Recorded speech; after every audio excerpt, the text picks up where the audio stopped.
A heartfelt photo of a child surrounded by big bold letters on numerous poster boards. These so-called funeral signs were back in two valley intersections in mid-January, when the Arizona's Family Investigative Team went to ask more about these familiar signs. Hi, I want to take a look at your picture. The woman didn't respond like someone who was actually grieving. She flipped us off. So I was Channel 5, Channel 3. We don't need this bit. Her sign said the funeral was for Lola, an 8-year-old who died of leukemia. Instead of answering questions about the child, the woman met up with the rest of her group, and they immediately became combative. So you think well, what language is this? They tried pouring water on our phones, and one man decided to bare his backside instead of answering questions about the girl. The girl. The girl who had supposedly just died of cancer. We tried searching online for the photo with no results, but the handwriting on the sign was eerily familiar to ones we've seen before, thanks to one Valley woman who tipped us off about this group.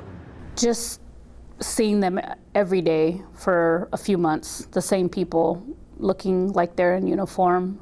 Diana did not want to be identified, but she has seen the groups of panhandlers pop up for months. It sounds like there's a ring or something going on.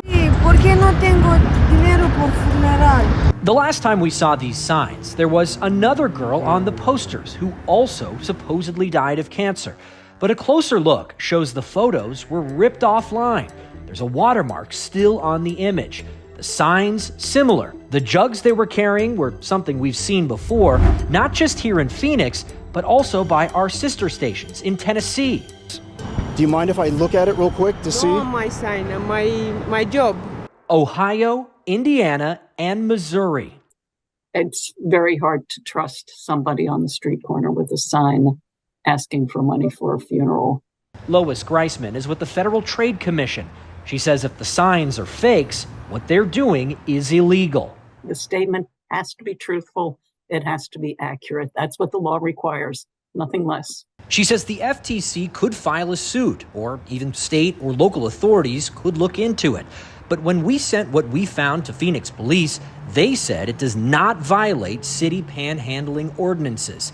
Greisman says the best advice if you question any fundraiser: keep driving, for better or for worse. Where are you going?